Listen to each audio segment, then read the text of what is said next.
My name is Amira Dalton, and the day my ex-husband's mother tried to evict me, the sun was so bright it almost made the humiliation look holy. She stood on my porch in her church hat, pearls glinting, voice sharp as vinegar, waving a letter like scripture. "The Lord don't like messy women," she told me, as if God had personally asked her to snatch the keys from my hand. I didn't argue. I just looked at the house behind me, the one I paid for, and wondered how a woman could be so confident standing on land that wasn't hers. She didn't know whose name was on the mortgage. Not yet. Before we move on, I need to be honest with you.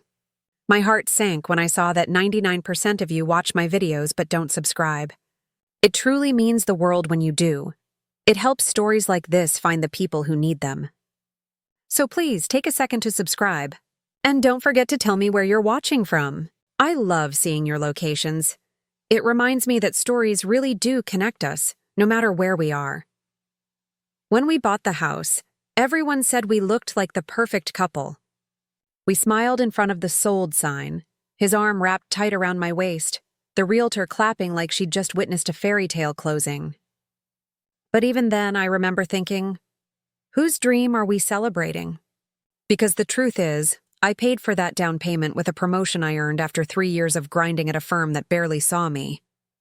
And he paid with charm. A different kind of currency, one that always expired once real responsibility showed up. The first night we moved in, he called it our home, but the way he said "our" felt like a cage disguised as a promise. He kept talking about his office, his den, his tools, as if every wall had been waiting for him alone. I didn't argue. I've learned that some men think silence means submission. But silence, when used right, can be the sharpest instrument in the room. I spent that first year learning the language of the house, the creak in the third stair, the way sunlight hit the hallway at 5:07 p.m., the hush before the rain. I made it mine quietly, through order, color, and scent. He filled the air with noise. I filled it with meaning.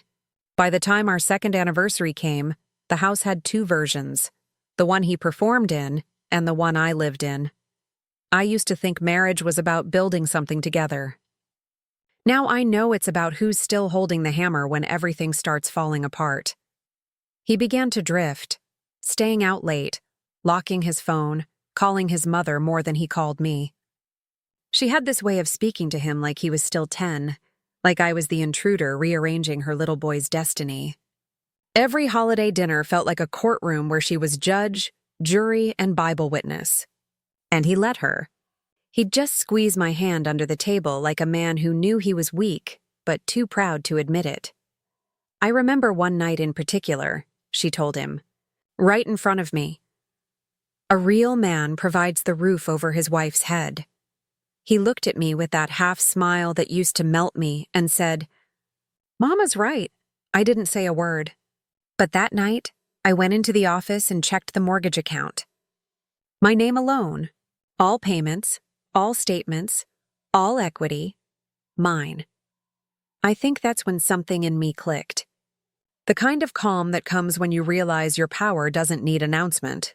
It just needs patience. I started saving differently. Planning differently, not because I wanted to leave, but because I knew one day I might have to. His distance became absence. His absence became betrayal. And when betrayal finally wore a face, it looked like a woman with a familiar perfume, his coworker. The day I found out, I didn't scream. I folded the laundry. I made dinner. And I thought about how people always underestimate women who stay quiet too long. They forget silence isn't weakness. It's data collection. He left 2 weeks later, packed his clothes in the middle of the night like a thief running from the mirror.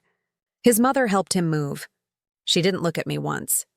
As the car pulled away, she said over her shoulder, "This house was never really yours anyway." I stood in the doorway, barefoot, holding a mug that had gone cold. And I smiled. Because even then, she was wrong. Beautifully, completely wrong. The deed in my drawer said otherwise. And someday I knew she'd have to learn that lesson in person. I started repainting the walls that week. Soft sand in the living room. Deep navy in the bedroom. Every brushstroke felt like breathing after a long drowning. The house finally echoed my rhythm, not his music, not her gospel, just quiet truth.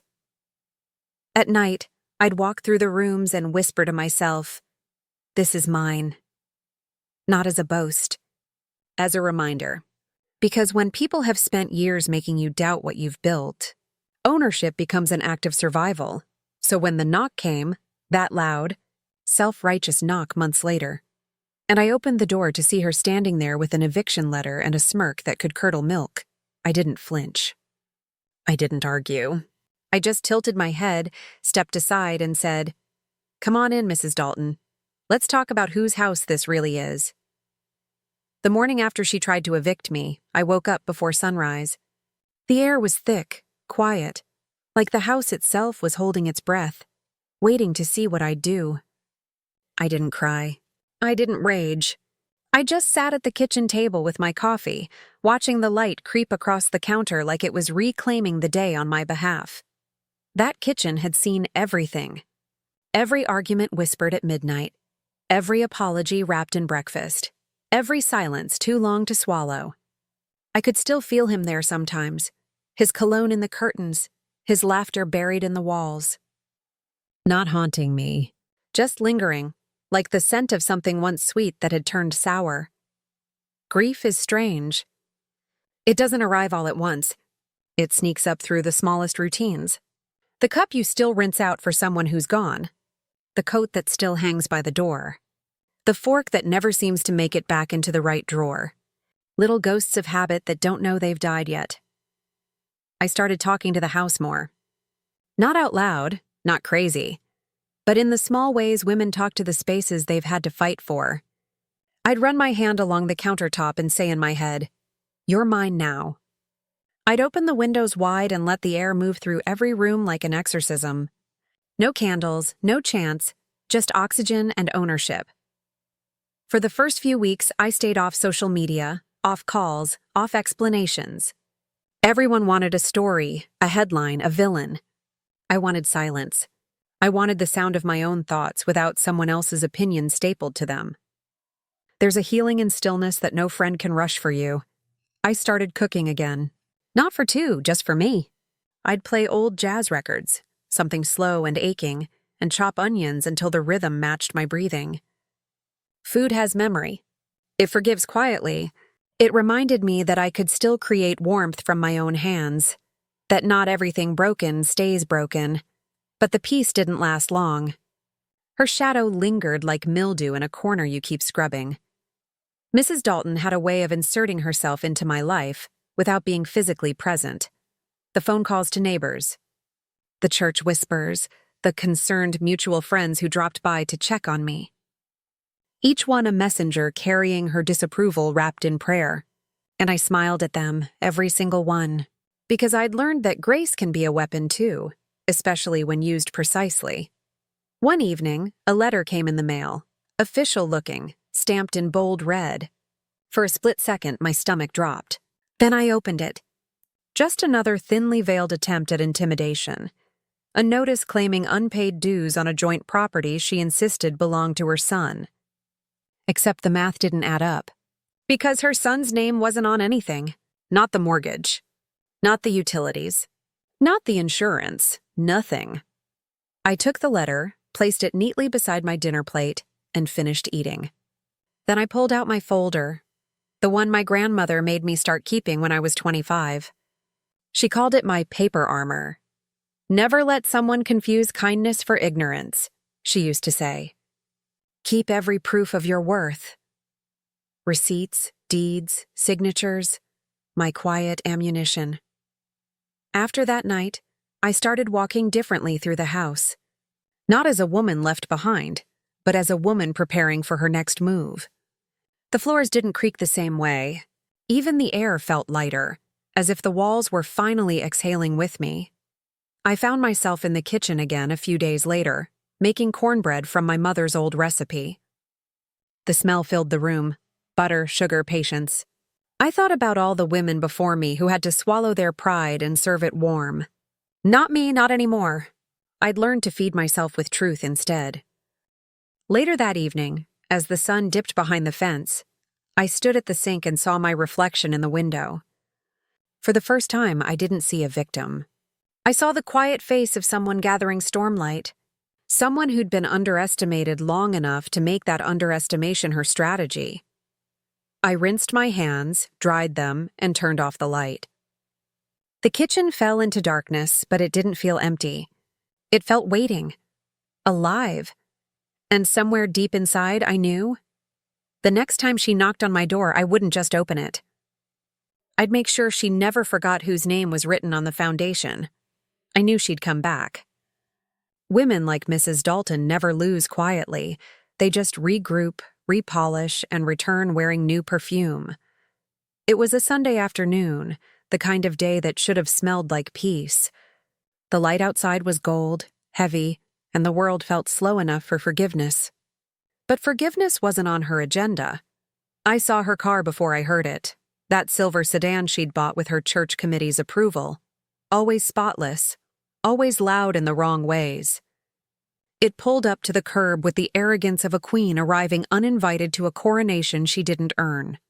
She stepped out in full regalia, heels too sharp for grass, pearls bright as spite, a Bible tucked under her arm like a prop, and beside her, a stranger in a pressed suit, carrying a folder and a clipboard. The universal scent of bureaucracy. I didn't need introductions. I knew the look, realtor. I took my time opening the door. Not out of fear, but control. Let them wait. Let the sunlight expose their nerves. When I finally opened it, she gave me that tight Sunday school smile, the kind people wear when they're certain God's on their side. "Amira," she said, voice soaked in false sweetness. "We've decided it's time to move forward. The house needs to be listed."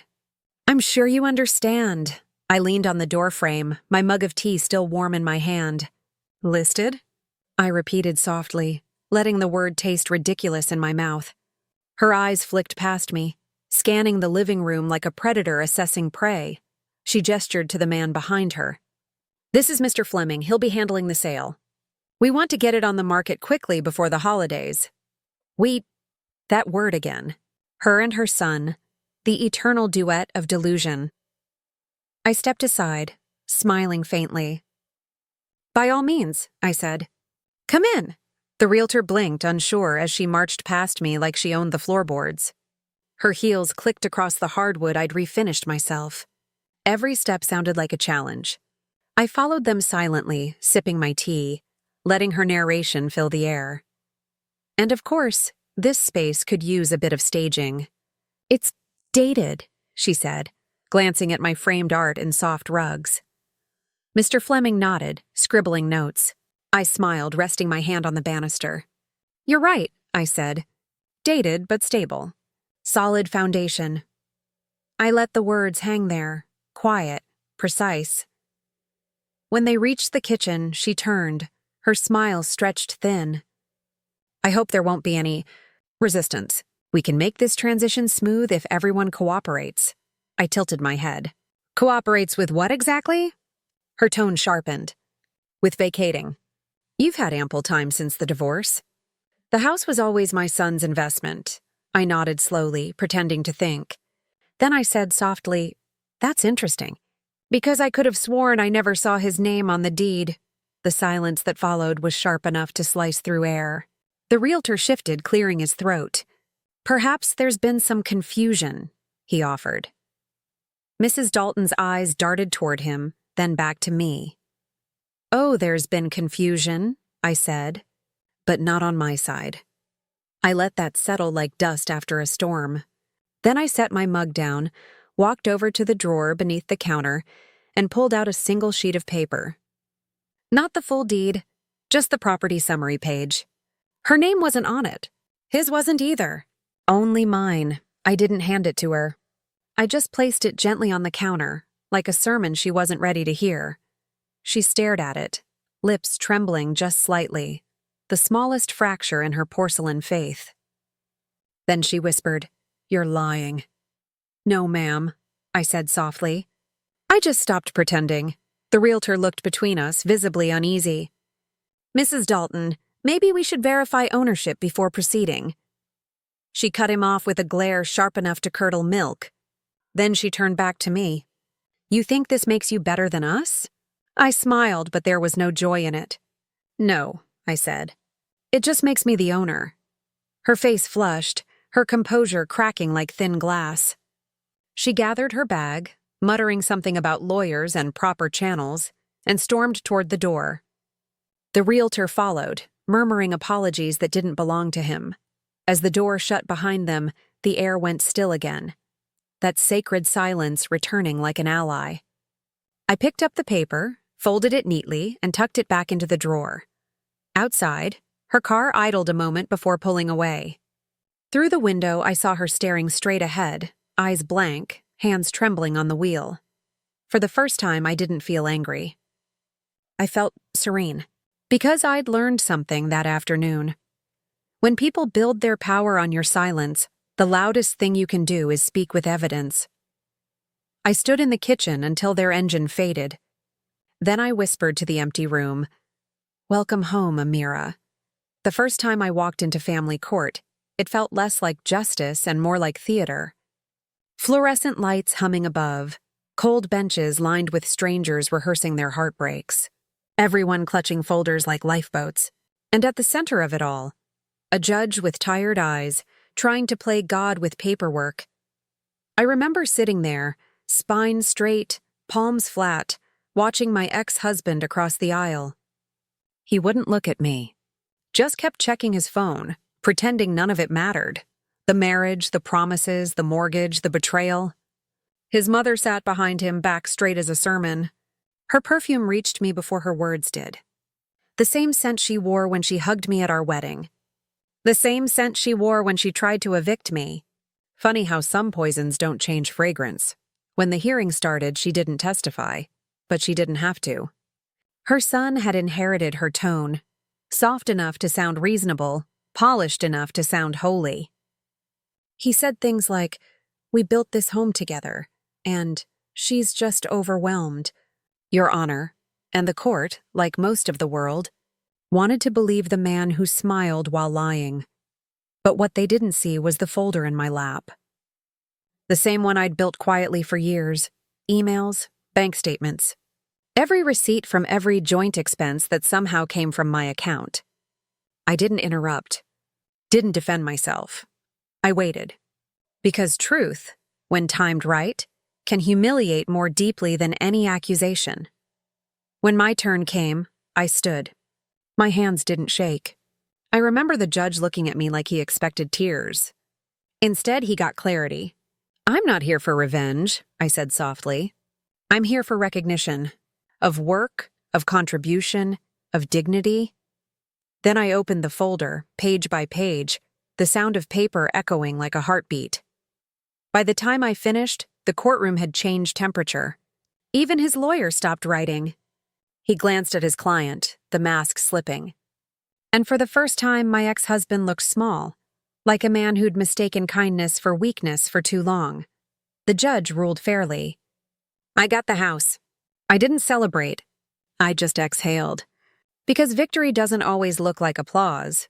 Sometimes it looks like survival written in ink. But that didn't stop his mother. She cornered me in the parking lot afterward, sunlight bouncing off her pearls. "You might think you've won," she hissed. "But the Lord sees pride." I smiled. "Then he must have been watching you too." She froze, blinking like she hadn't expected me to answer at all. People like her don't know what to do when their script stops working. I drove home with the windows down, wind tangling my hair, the city stretched out in gold and asphalt. For the first time in months, I didn't feel watched. Didn't feel small. Just free. Still, freedom has its echoes. At night, I'd hear her voice replaying, those little daggers wrapped in scripture. "You're not grateful. You forgot who raised him. You'll end up alone."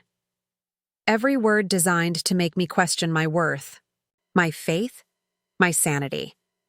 But healing taught me this. When people use religion to justify control, they're not worshiping God, they're worshiping themselves. Her faith was a costume. Mine was a conversation. And I had stopped talking to her version of heaven. Weeks later, when the final paperwork came through, title, mortgage confirmation, deed. I didn't frame it. I tucked it into the same drawer as my grandmother's Bible, because both represented a kind of salvation. One written by God, one written by law, both earned through endurance. Every now and then, I'd pass by that drawer and feel something rise in me. Not pride, not anger, something quieter. Vindication. Proof that dignity, when protected long enough, becomes its own kind of faith. Mrs. Dalton, though, she couldn't let go. She started showing up at church meetings I attended, sitting just close enough for me to feel her stare. Her prayers got louder, her gossip holier. She wasn't chasing peace. She was chasing witnesses. I let her. Because I'd learned that when someone needs to keep performing their righteousness, all you have to do is stop buying tickets. The last time I saw her before the storm that followed, she caught me in the church parking lot again. Her voice trembled with something almost like pleading. "You're a smart girl, Amira," she said. "You don't have to act like the devil to prove you're blessed." I looked her dead in the eye and said, "Maybe I just stopped mistaking your approval for God's." Then I got in my car and drove away, her reflection shrinking in the rearview mirror until it was nothing but a speck of self-righteous dust. That night, I stood in my living room, my house, and turned off every light except one. The walls glowed soft amber, warm and still. And I whispered to myself, "Let them talk. Let them pray. The truth doesn't need witnesses. It needs time." And time, I knew, was already working for me. When my grandmother was alive, she used to say, "Baby, don't ever go to war without proof. The devil thrives in confusion, and paper is holy when it tells the truth." At the time, I thought she meant taxes. Now I know she meant survival. After the court ruling, after the church whispers, after her second uninvited visit, I started organizing, not out of fear, but foresight. Because women like Mrs. Dalton don't stop when they lose in daylight. They just wait for night. So I built my light, my paper armor. I spread every document across the dining table one evening, the deed, the mortgage records, the signed closing disclosures, the emails from the bank, even the transfer confirmations from my personal account. Each one a quiet testament of everything I'd built while they were busy building stories. I labeled, highlighted, sealed. Not for anyone else. For me. For the day I'd need to remind myself I wasn't crazy. There's something sacred about seeing your own handwriting beside the truth. It makes you realize how much of your life has been waiting for you to recognize it. While I worked, the house hummed, pipes settling, refrigerator ticking, wind brushing against the windows. It was alive, watching me, remembering with me. Every signature I'd ever made had been witnessed by these walls. They were my co-signer now. The next day, I went to the bank in person. I wore beige slacks, a white blouse, and the quiet kind of confidence that doesn't need an audience. The banker was polite, cheerful, oblivious. When I asked for certified copies of all mortgage documents, he smiled and said, "Of course, Mrs. Dalton."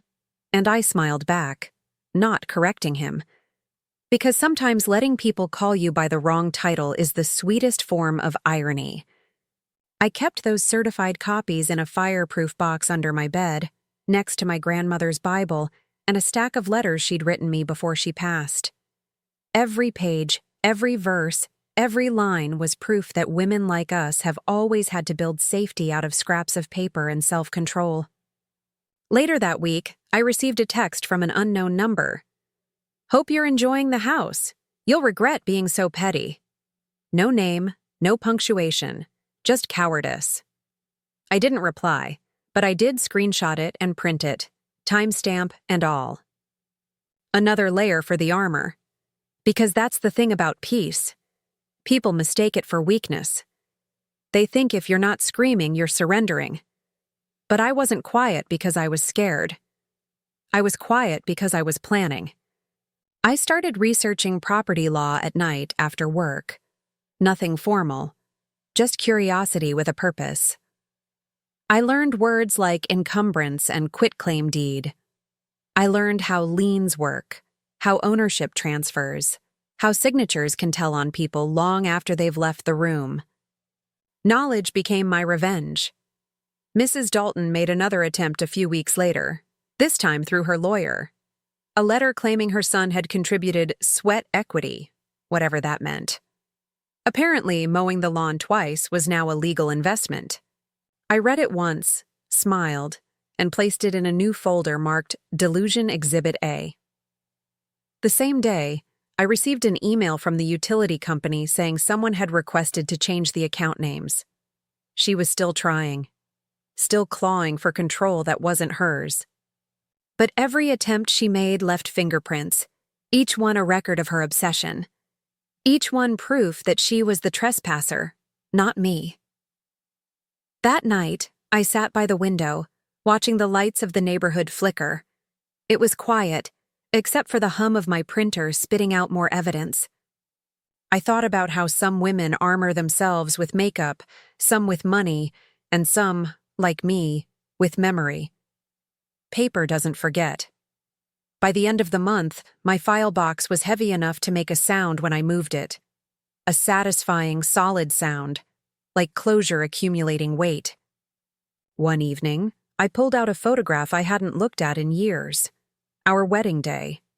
Me in ivory, him smiling beside me, his mother's hand resting possessively on his shoulder. I studied it under lamplight. 3 people in one frame, but only one of them would keep her name on the deed. I tore the picture in half, kept my side, and slipped it into the folder labeled Truth. Then I whispered to the silence, "You wanted war, Mrs. Dalton." I built documentation. And that was the night I stopped being scared of her. Because I finally understood what my grandmother meant, that dignity isn't loud and revenge doesn't have to shout. Sometimes all it needs is ink that doesn't fade. I knew the day she'd come back because the house told me first. There's a certain stillness before conflict, the kind that feels like air holding its breath. That morning, the light fell. Different through the curtains, sharper, like it wanted to bear witness. Even the walls seemed to lean in, listening. I made tea. Chamomile. Slow, patient. Peace in a cup. When her car pulled into the driveway, I didn't flinch. Silver sedan. New tires. Arrogance. Well-maintained. This time she didn't come alone. The same realtor was with her, the one who couldn't meet my eyes last time. His steps on my porch sounded like guilt. They rang the bell twice, as if the house owed them urgency. I waited until the second chime faded before opening the door. Mrs. Dalton's smile was rehearsed.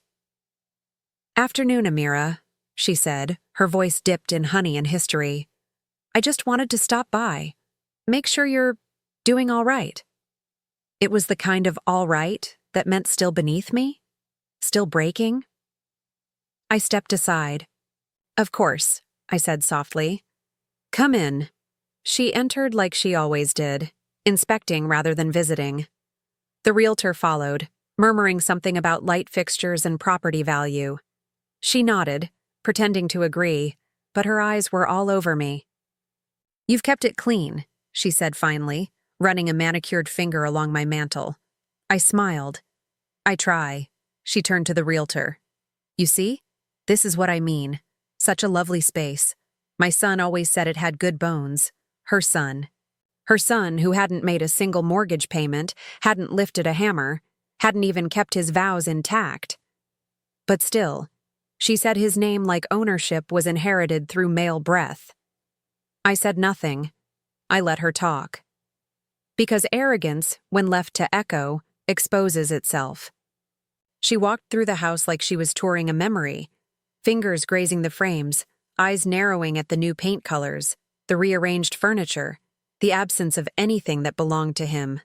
It must have burned, realizing how easily I'd erased their presence.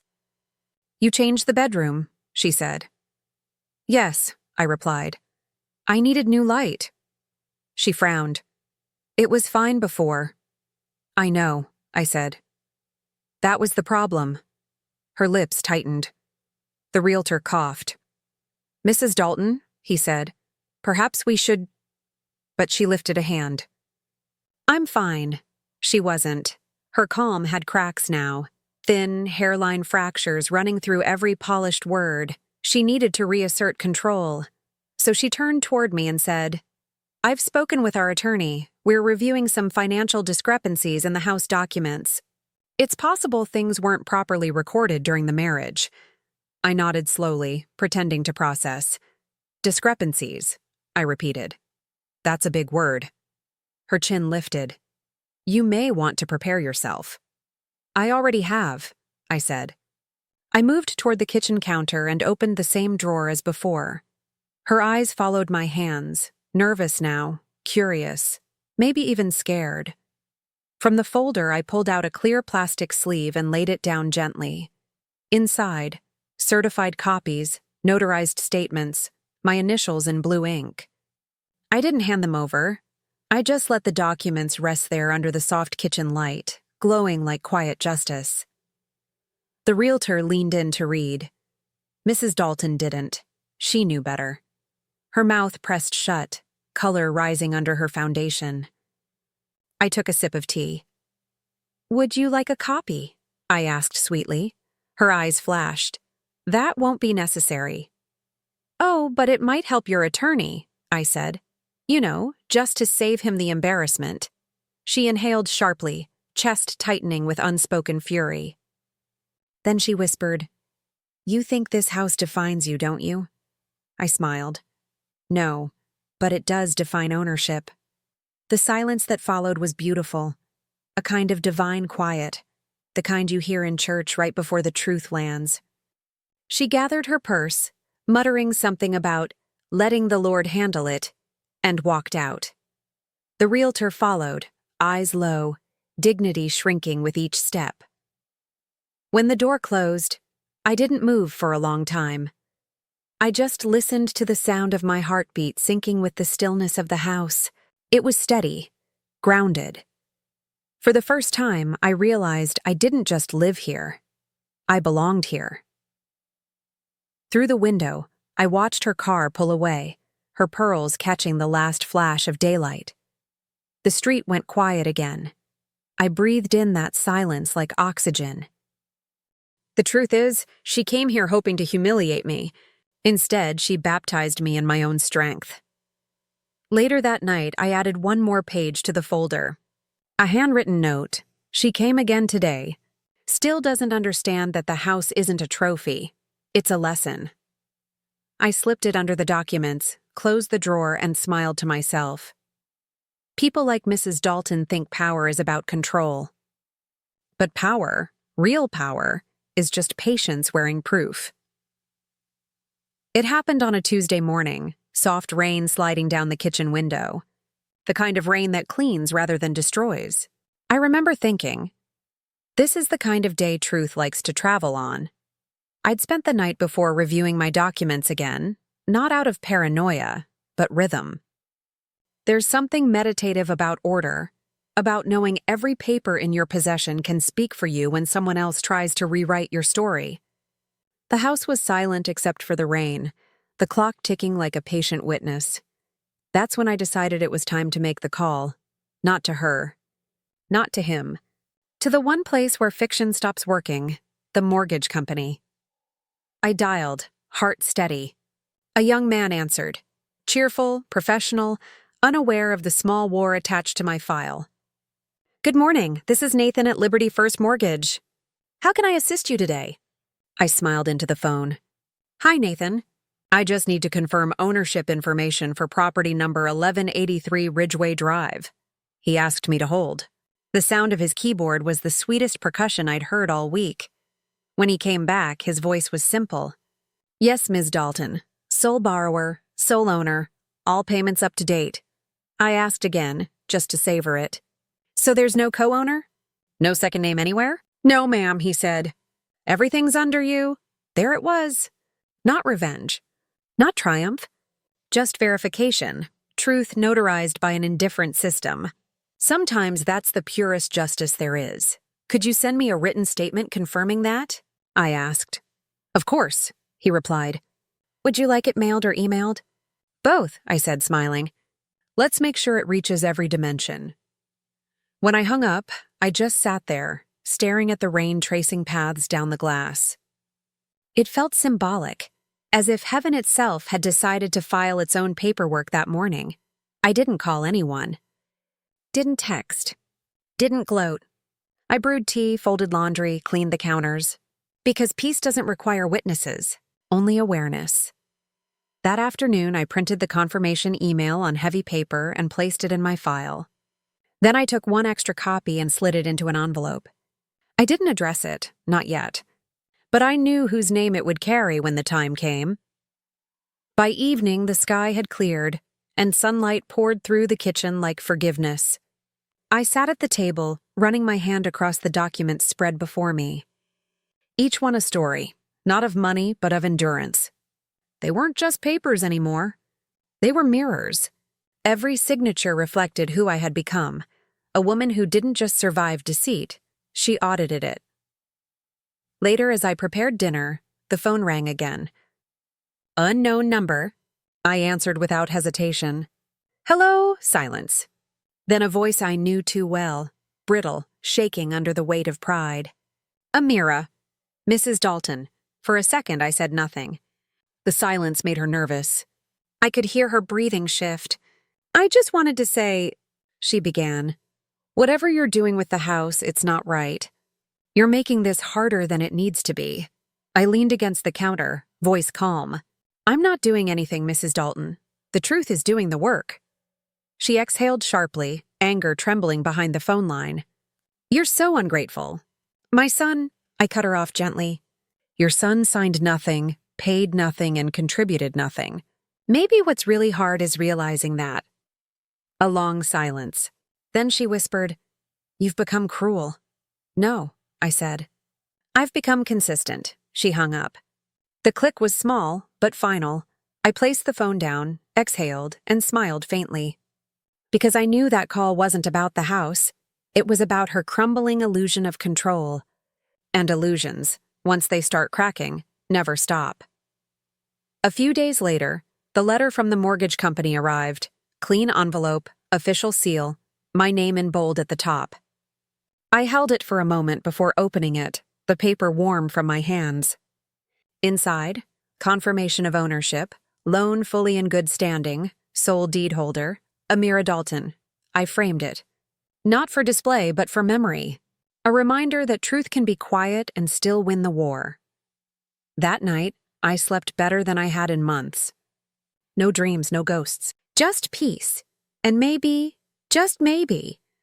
That's why I didn't hear the knock on the door until morning. 3 slow raps, measured and deliberate.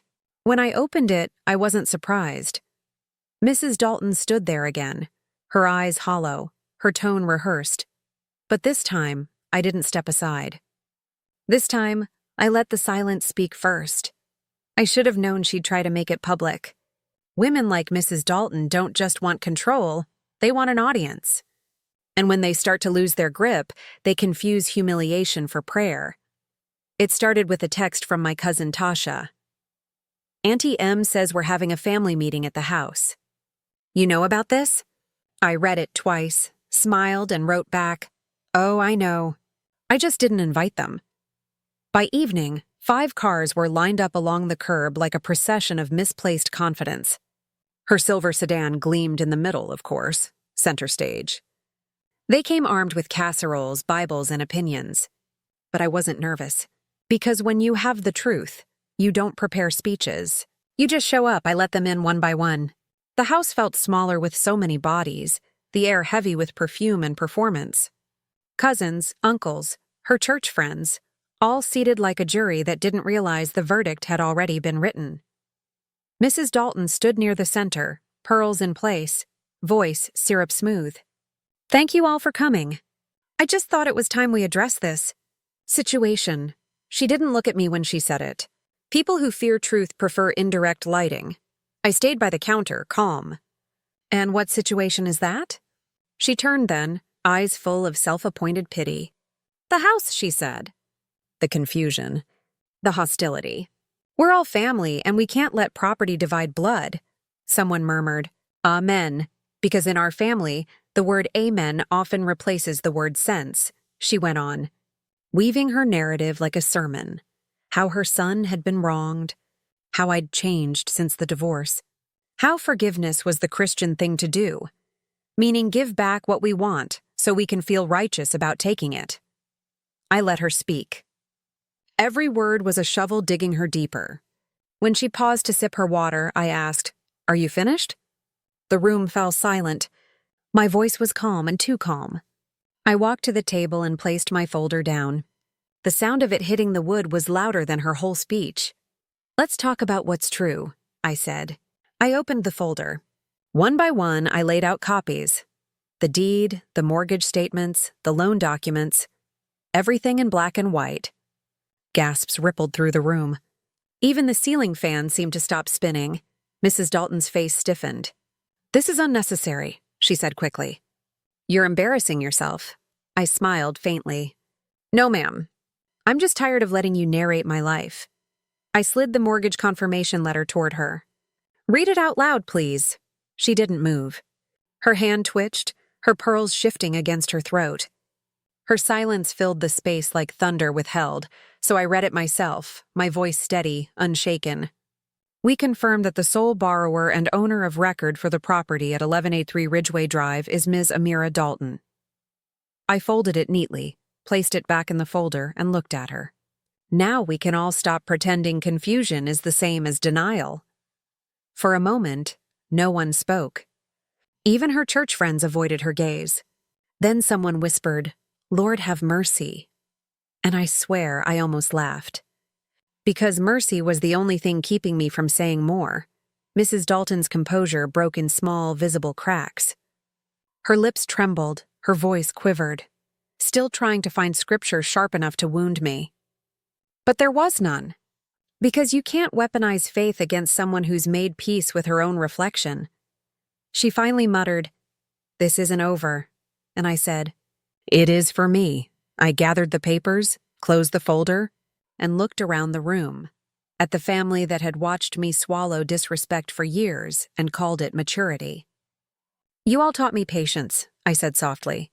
Now let me teach you boundaries. I walked to the front door, opened it, and gestured toward the driveway. Meeting's over. Please leave my home. They hesitated, not out of confusion, but out of shock. They'd never seen me command space without permission. But power, once awakened, doesn't need to shout. It just stands still, and everything else rearranges. Mrs. Dalton moved first. She walked past me stiffly, eyes glassy, pride cracking like old paint. Her friends followed, whispering fragments of disbelief.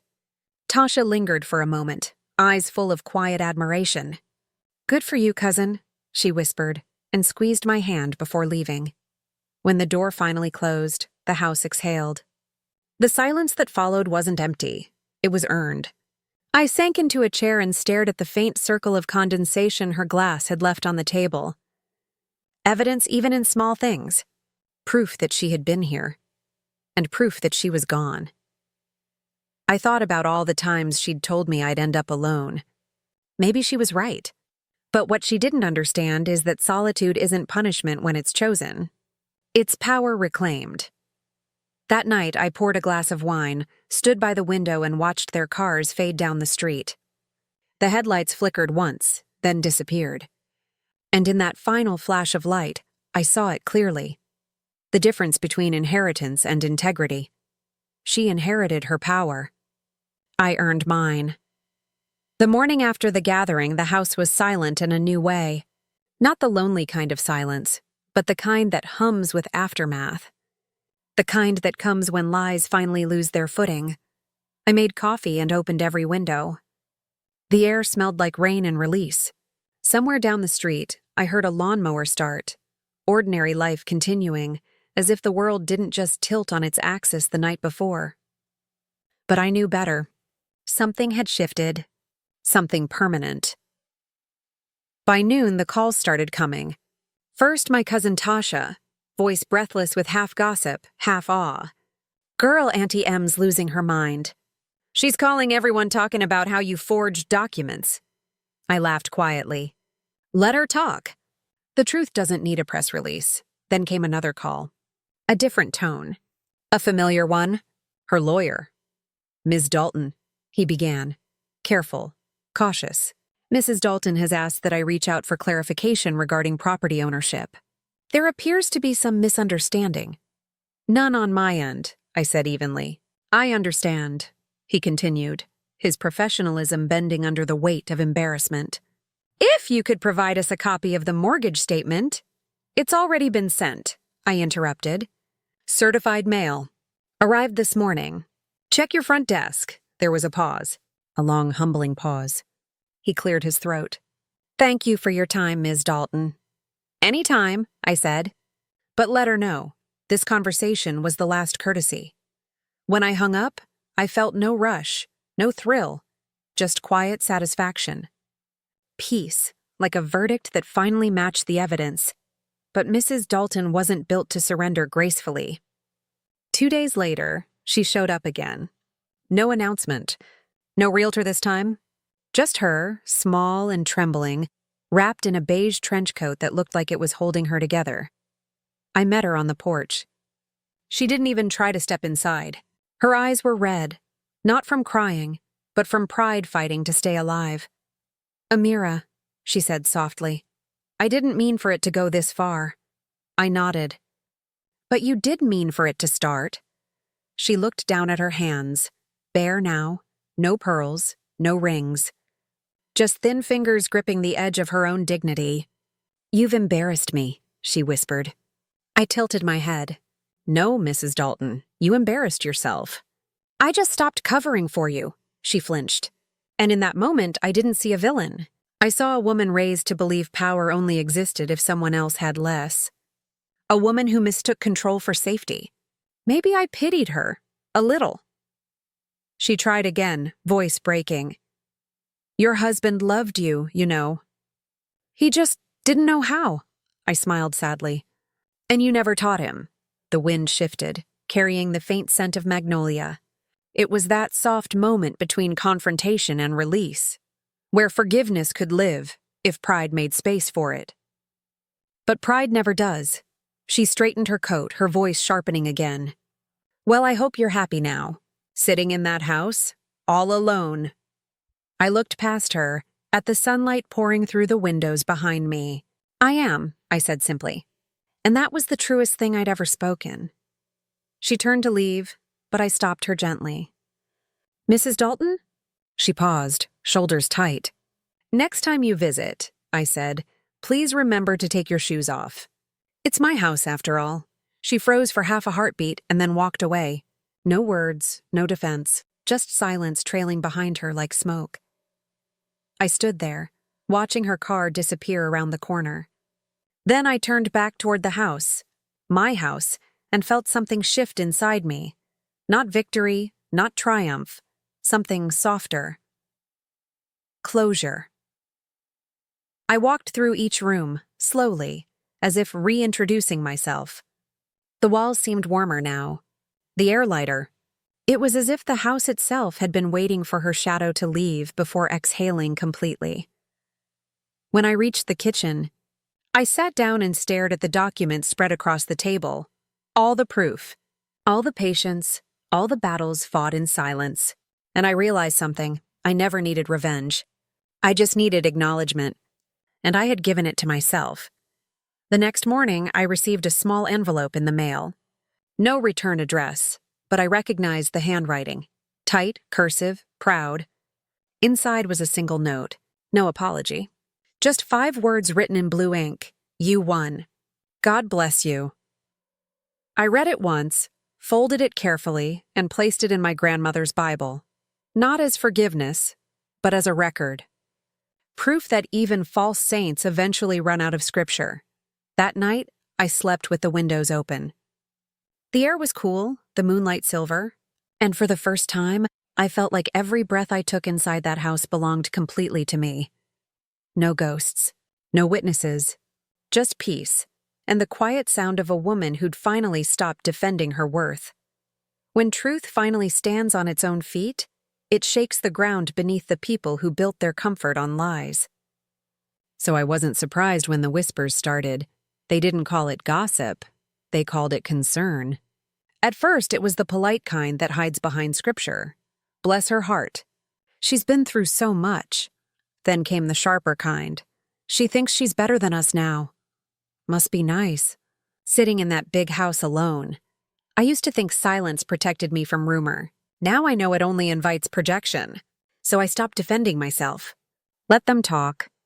Because every time someone misjudges you, they tell you who they are, not who you are. At church, the stares were the loudest.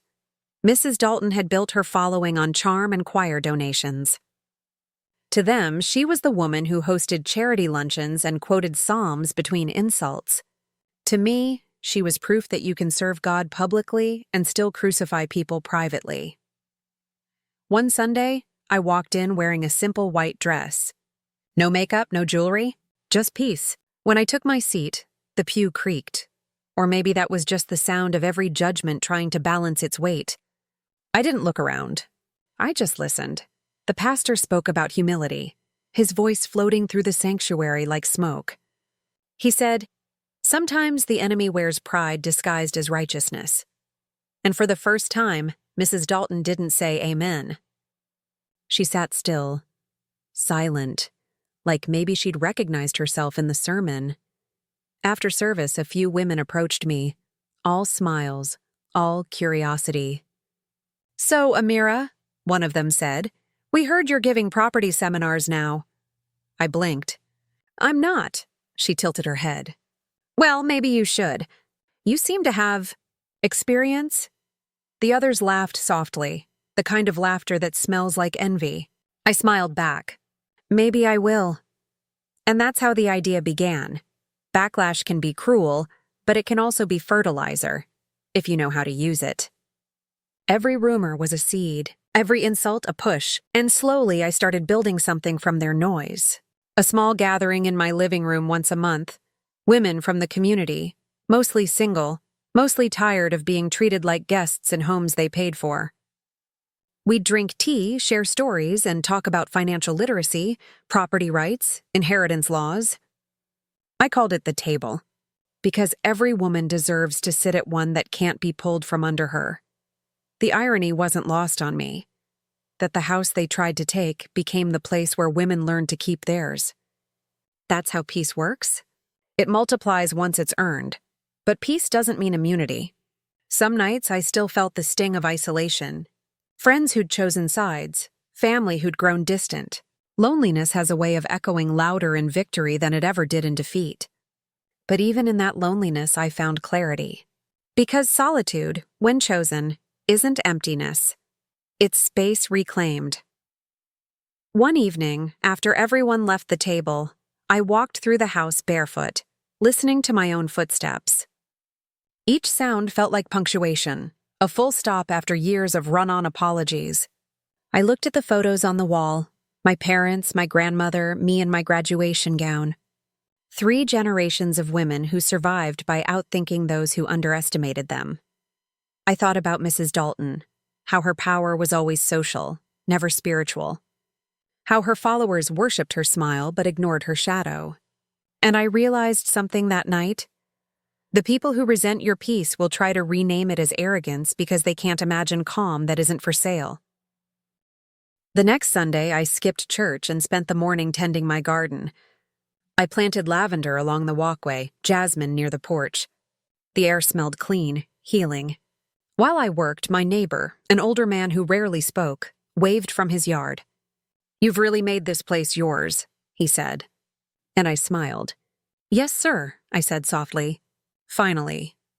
That evening, I received another text. No name, no greeting. Just, "You've changed." I typed back, "That was the point." Then I turned off my phone and watched the sun sink into the horizon, painting the sky in forgiveness. Because the truth is, backlash doesn't bother me anymore. When you've stood in courtrooms, faced lies and pearls, and still kept your peace, whispers feel like background noise. And as night fell, I whispered a small prayer. Thank you, Lord, for making the truth loud enough that I don't have to be. The first thing I did was take down the curtains, every last one of them. The house had lived too long behind half-closed windows, afraid of who might be watching. I wanted the sun to see everything, even the scars. As the light poured in, I saw how much the house had changed me, and how much I had changed it. The walls still remembered arguments, laughter, the rhythm of footsteps pacing in frustration. But memory can be repainted. So I bought color. Buckets of it. Soft earth for the living room. Cypress green for the study. A shade of blue so deep it almost looked like forgiveness for the bedroom. I painted slow, layer by layer, brush in hand, music low. Some days jazz, some days silence. The air smelled of paint and rebirth. And with every stroke, I whispered small blessings. For peace. For safety. For the women who come after me. Because I knew this house wasn't just mine anymore. It had become something else. A vessel, a story, a warning. Proof that you can lose everything that once made you feel small and still grow tall inside your own walls. After the painting came the garden. It had been neglected. Wild vines, stubborn weeds, roots tangled like bad history. I spent entire weekends out there, hands in the dirt, nails ruined, heart full. The soil was stubborn at first, as if suspicious of my intentions. But when the first lavender sprouted, I cried. Not loud, not long, just enough to wash away the last residue of bitterness. I planted jasmine near the porch, hydrangeas along the fence. Every flower had a purpose. Lavender for calm, jasmine for remembrance, hydrangea for grace, the kind that blooms only after pain. By summer, the garden looked like something out of a dream, quiet, fragrant, alive. The same neighbors who once whispered about me now waved from their driveways. Maybe gossip wilts when beauty grows in its place. Inside, I began to rearrange furniture, not out of necessity, but intention. The couch moved toward the light. The desk by the window. I took down every photograph that reminded me of apology and replaced it with art that spoke of freedom. One night, while cleaning the attic, I found an old box labeled marriage. Inside were the relics of a life I'd already outgrown. A photo album, a tie clip, the dried bouquet from our wedding. I sat there for a while, holding the bouquet, brittle petals falling onto my lap like confessions. Then I carried the box downstairs, opened the back door, and set it gently in the trash bin. I didn't watch it go. I didn't need to. Because release doesn't always need ceremony. Sometimes it just needs follow-through. With the house rebuilt and the garden alive, the silence began to sound different. Not hollow, sacred. It wasn't absence anymore. It was atmosphere. The kind of quiet that listens rather than mourns. That's when I decided to open the table again. This time, larger. Not just women from the neighborhood, but strangers who'd heard whispers of what I'd done. We met in the living room, where the light hit softest. No fancy decor, just chairs, notebooks, tea, and truth. We talked about credit, deeds, signatures, survival. But more than that, we talked about dignity, the kind that can't be foreclosed. One woman, Cherie, cried halfway through the session. Her ex had taken everything, car, house, savings, and still told her she should be grateful. I handed her a pen and said, "Write your name. That's where it starts." She did. And I saw something shift in her face, that quiet awakening of a woman who just remembered she's not invisible. By the end of the summer, the table had become more than a meeting. It was a movement, small, intentional, revolutionary in its gentleness. And every time I watched another woman stand taller, I thought of Mrs. Dalton, how her obsession with ownership had accidentally taught me how to multiply mine. Sometimes, I'd imagine her driving past the house. I never saw her, but I knew she did. The mailbox no longer leaned. The yard bloomed wild but ordered. Even the porch light burned steady through the night. If she ever looked, I hope she saw what real legacy looks like. Not possession, but purpose. One evening, I sat on that same porch, cup of tea in hand, and whispered, "Grandma, I did it." Because I knew somewhere. She was smiling, not because I won, but because I built. And as the sun dipped behind the trees, painting the sky the color of renewal, I finally understood. The opposite of destruction isn't peace. It's creation. And I was done surviving. I was building.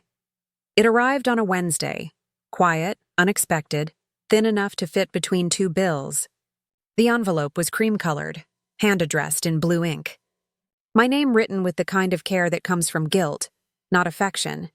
Even before I turned it over, I knew who it was from. There was no return address, but the handwriting was hers. Perfect, deliberate. The same loops and curls that had signed church rosters and birthday cards for decades. Mrs. L. Dalton. For a moment, I just stared at it. It felt strange, holding something that carried her breath but not her voice. A letter is the most naked form of communication. No tone to hide behind, no audience to perform for. Just ink and intention. I set it on the kitchen table and walked away.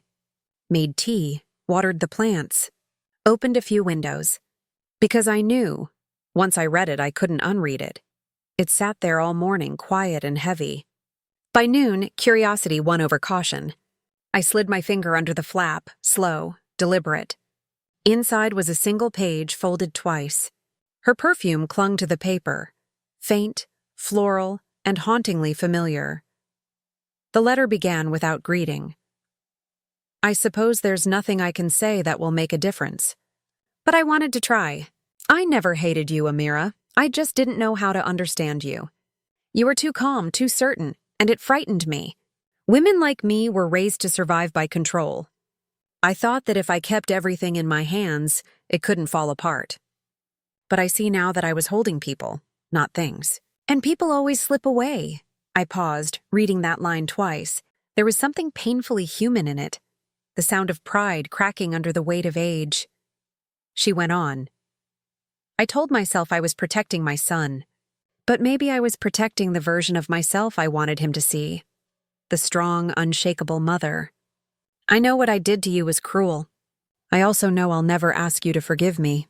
I just wanted you to know I see it now. You were right. The house was never mine to claim, but neither was he.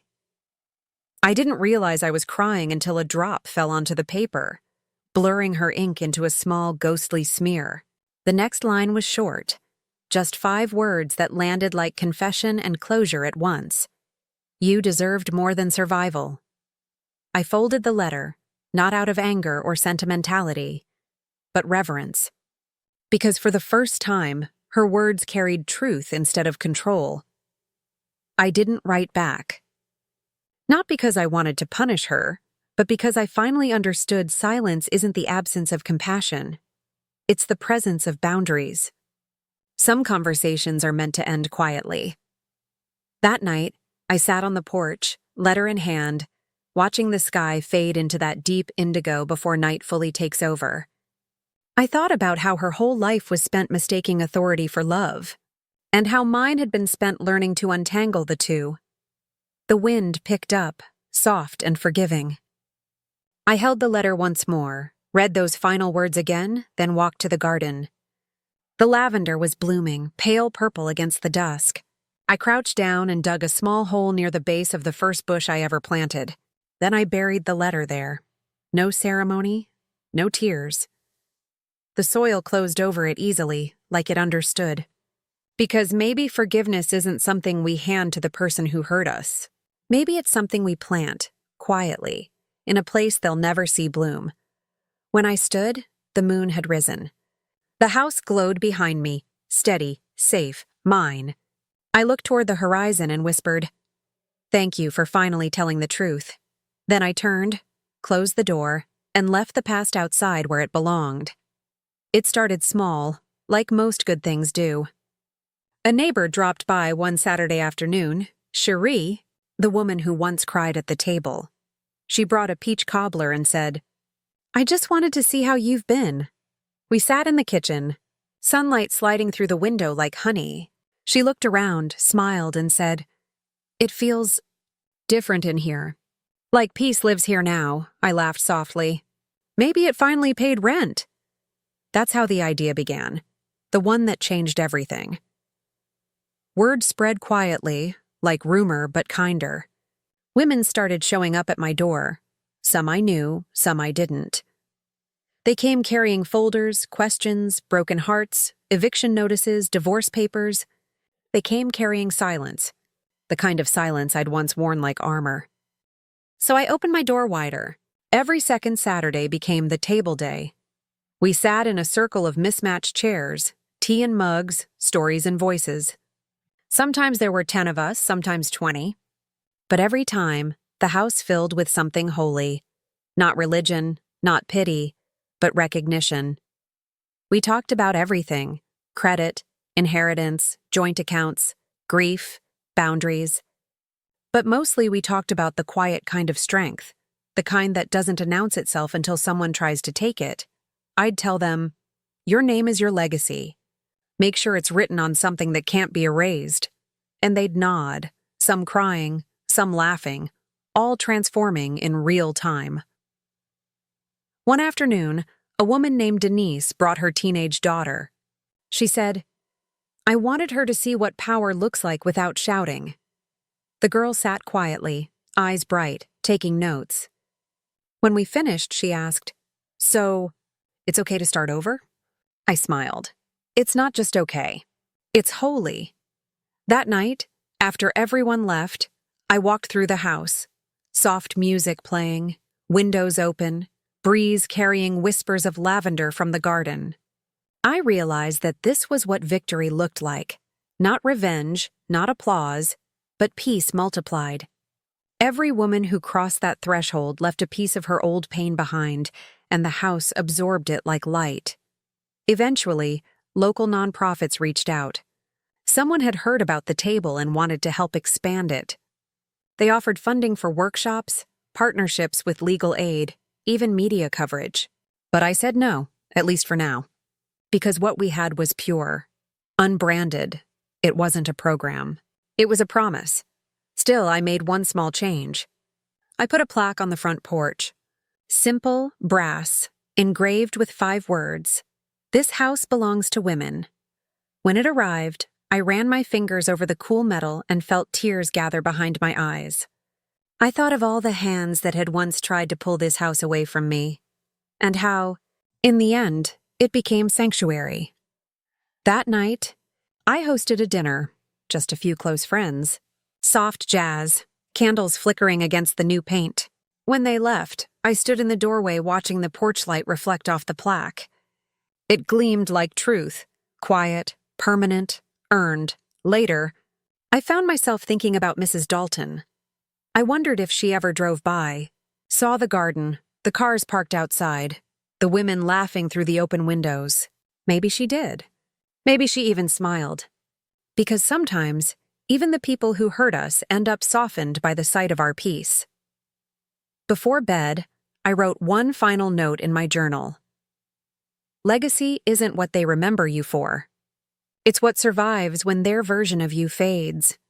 I closed the book, turned off the lamp, and let the darkness settle like a blanket. The house hummed softly, pipes, wind, night air, a living thing again. A witness that had seen destruction, endurance, resurrection. When I closed my eyes, I dreamed not of revenge, not even of Mrs. Dalton, but of women sitting around tables in other houses, telling their stories, reclaiming their names, and I knew. The fight had been worth it, because somewhere between betrayal and forgiveness, I'd found the quietest kind of victory, peace that didn't need proof. The evening the season turned, I noticed it first in the light. That golden, aching hour before dusk, when everything looks softer than it really is. The air smelled like rain and jasmine. The sky was a watercolor of fading sun, stretched wide over the house that had once been my battlefield and was now my peace. I stood on the porch, barefoot, mug in hand, and watched the neighborhood settle. Children riding bikes, sprinklers ticking against the grass. A dog barking somewhere far away. It was ordinary, beautiful, and, for the first time, I felt like I belonged completely to the moment. Inside, the house glowed in amber tones. Walls painted with the patience of survival. Rooms filled with echoes that didn't hurt anymore. I could feel the heartbeat of it, slow, steady, loyal. The kind of rhythm that only comes after chaos has been cleansed. I thought about everything this house had seen. Laughter and lies, silence and storms. A woman breaking, then rebuilding herself from blueprints made of paper and prayer. I thought about Mrs. Dalton, her letter buried beneath the lavender, her pride resting where roots had already started to grow. Maybe that was her redemption, or maybe it was mine. Sometimes healing doesn't mean winning. It just means ending the cycle with grace. The porch light flickered on as the sun began to sink. I leaned against the railing, feeling the cool wood beneath my palms, the night air brushing against my skin. Across the street, a mother called her children inside. Her voice was gentle, familiar. The kind that makes you think maybe all mothers are just doing their best with the tools they were given. I whispered into the wind, "I forgive you. Mrs. Dalton, not for her sake, but for mine. Because forgiveness is not approval, it's release. And I'd carried enough weight for one lifetime." The stars started appearing one by one, small, defiant lights piercing through the dim. I thought about my grandmother, about her voice saying, "Don't fight people with noise. Fight them with proof." And how somehow I'd turned proof into peace. That was my inheritance. That was my legacy. Inside, the house clock chimed 7. Soft, measured, whole. The sound echoed through every room like affirmation. Every note said, "You made it. You made it through." I sat down on the porch step, breathing in the scent of my garden, lavender, jasmine, soil, rain. Somewhere under my feet, her letter slept, decomposing into the same earth that now fed beauty. There was poetry in that. The idea that even bitterness can bloom if you bury it deep enough. I looked out at the yard and smiled. Not the kind of smile you wear for photographs. The real kind, quiet, inward, steady. The kind that comes when you finally realize there's nothing left to prove. Then I lifted my mug, still warm, and said softly, "To the women who come after me." The wind moved through the trees as if it understood. And in that moment, I saw it all.